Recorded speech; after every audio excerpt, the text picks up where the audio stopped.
Срочное обращение к Киеву. США просят Украину остановить удары. Соглашение с Москвой? Неприятный сюрприз для Путина. Токаев поставил главу Кремля в неловкое положение перед десятками камер. Еще одна страна готова ударить баллистикой по Киеву. Союзник РФ вступает в войну. Ультиматум выполнен, протестующие победили. Судьба министра решена. Об этих и других событиях к утру 26 июля. Доброе воскресное утро. Последний день недели начинается вместе с Нехта. Все главное, что произошло в мире и заслуживает вашего внимания в ближайшие минуты. Я Дарья Петрова. Поехали. Щелчок по носу Москве. Прямо в протокольной части при работающих камерах вроде бы верный союзник взял и оспорил кремлевский взгляд на войну. Да еще и посоветовал ее заканчивать. Встречу в Омске президент Казахстана Касым-Жомарт Токаев начал с комплиментов Путину и речей о сотрудничестве с Россией. А потом вдруг понеслось не по сценарию. Для начала Токаев назвал вещи своими именами. С самого начала говорил, что это межгосударственный конфликт. Межгосударственный. Речь не идет о какой-либо гражданской войне. Мы всегда с уважением относились к украинскому народу, к его культуре, языку. Настоящий удар по всей кремлевской мифологии, где никакой войны официально и нет. Мало того, Токаев заявил, что природа этого конфликта непонятна даже Казахстану. Мол, вот спор Армении с Азербайджаном был ясен, уходил корнями в историю, а тут не разберешь. Видимо, не слушал часовые размышления Путина о злобном Западе, нацистах и рюриках. Но урок дипломатии Кремлю все же успел преподать. Призвал всю эту движуху сворачивать.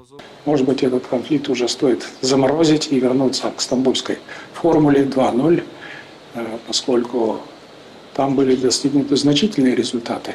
Путин в ответ буркнул лишь короткое «спасибо» и что будет держать Астану в курсе событий.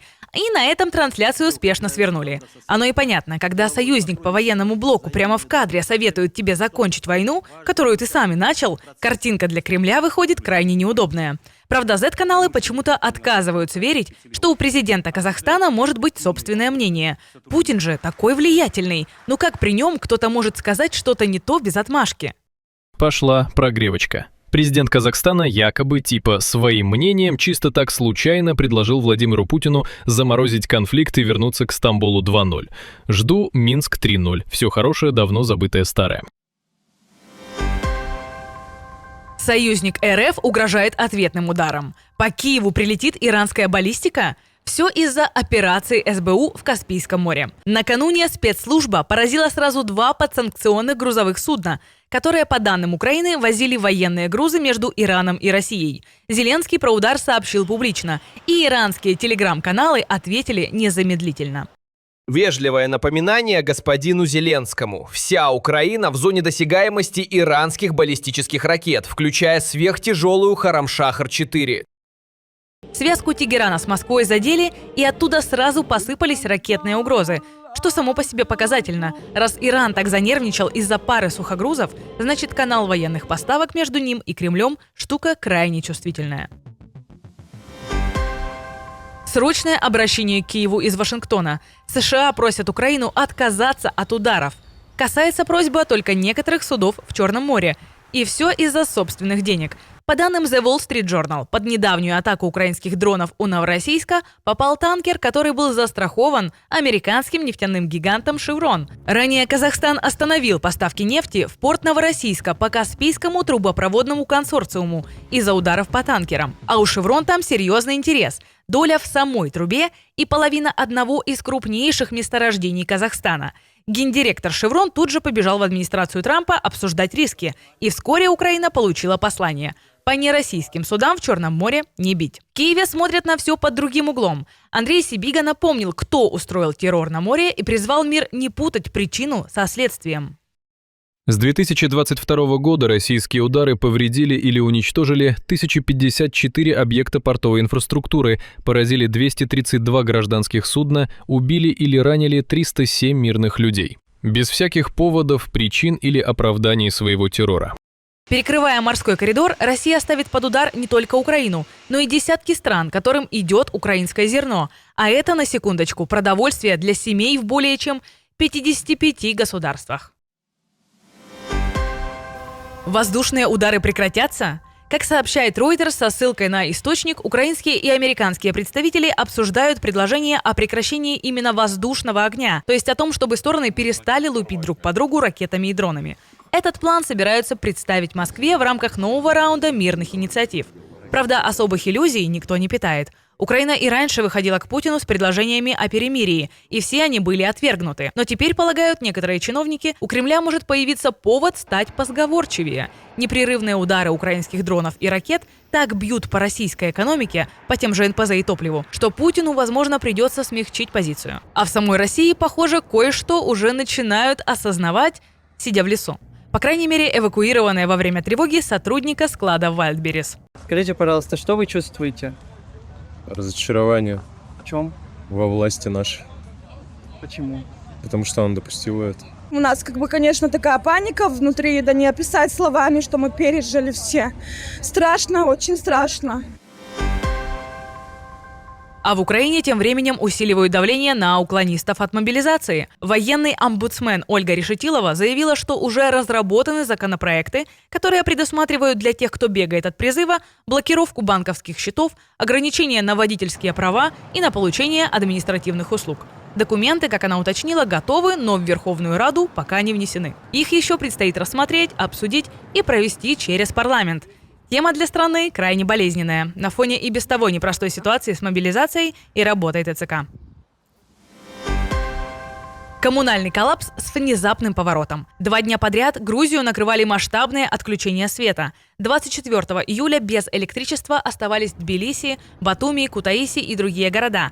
На утро 25-го снова то же самое. В столице останавливали метро. Местами пропадали вода, интернет и мобильная связь. Не работали даже светофоры. Причин власти поначалу упорно не называли, отмалчиваясь. А теперь выяснилось кое-что посерьезнее аварии. Служба госбезопасности завела уголовное дело по статье «Диверсия». То есть в Тбилиси всерьез подозревают саботаж, что кто-то намеренно хотел навредить государству.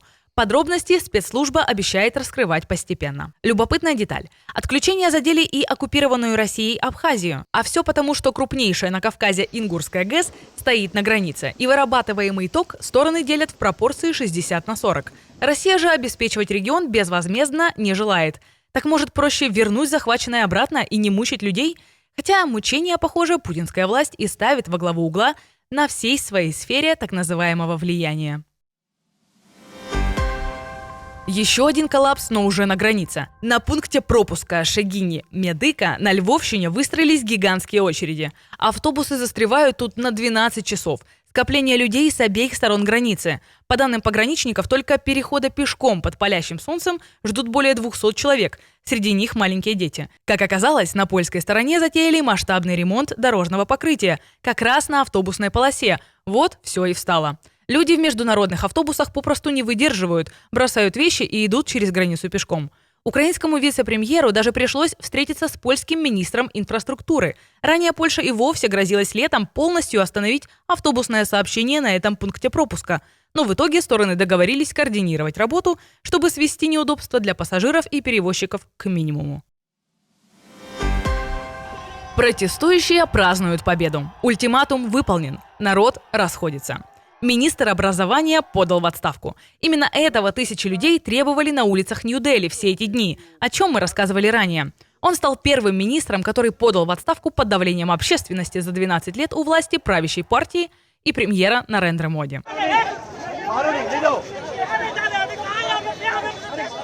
Напомним, из-за чего все началось. Перед вступительными экзаменами в медицинские вузы утекли вопросы. И власти в итоге аннулировали результаты у более чем 1 миллиона человек. Им теперь сдавать все заново.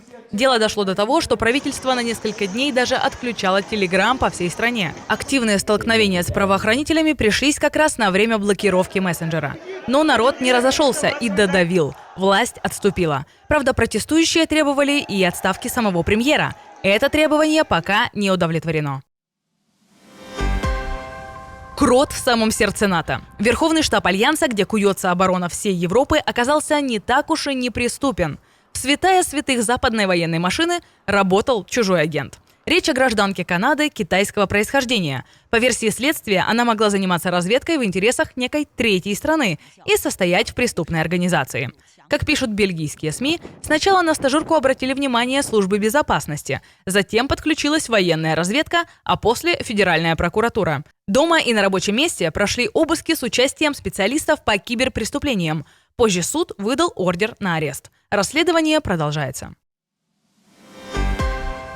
Новость, которая наверняка порадовала ни одного диктатора. Главного прокурора Международного уголовного суда Карима Хана, добившегося ордера на арест Владимира Путина, впервые в истории МУС отстранили от должности. За его увольнение проголосовали 82 из 125 государств, участников суда. Причина, впрочем, не политическая, а куда более скандальная. Хана признали виновным в серьезном дисциплинарном проступке после расследования обвинений в сексуальных домогательствах. Сам он все обвинения категорически отвергает. При этом его уход совпал с усилением давления на МУС со стороны Трампа. Вашингтон уже ввел санкции против прокурора и ряда сотрудников суда. Израиль также приветствовал решение об отставке. 2 года назад МУС выдал ордер на арест премьера Нетаньяху и его бывшего министра обороны за военное преступление и преступление против человечности, совершенное в секторе Газа. СМИ со ссылкой на израильского чиновника сообщали, что министр иностранных дел Гидеон Саар и посольства по всему миру работали над мобилизацией как можно большего числа стран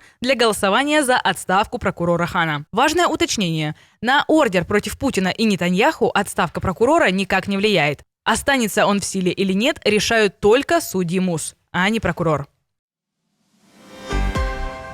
А на юге Европы настоящий огненный ад. Масштабные лесные пожары охватили сразу 2 страны. Тяжелее всего на юго-западе Франции. Там дома покинули около 200 тысяч человек. Огонь выжег уже свыше 19 тысяч гектаров леса и уничтожил около 80 домов.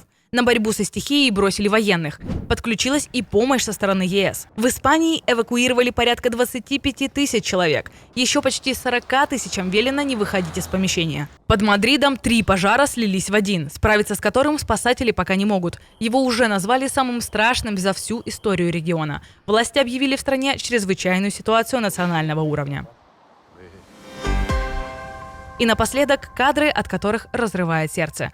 После российского удара по Киевщине спасатели сняли то, что не передать словами. Вот пес, чей двор россияне превратили в руины, не смог остаться в стороне. Он буквально помогает спасателям разбирать завалы.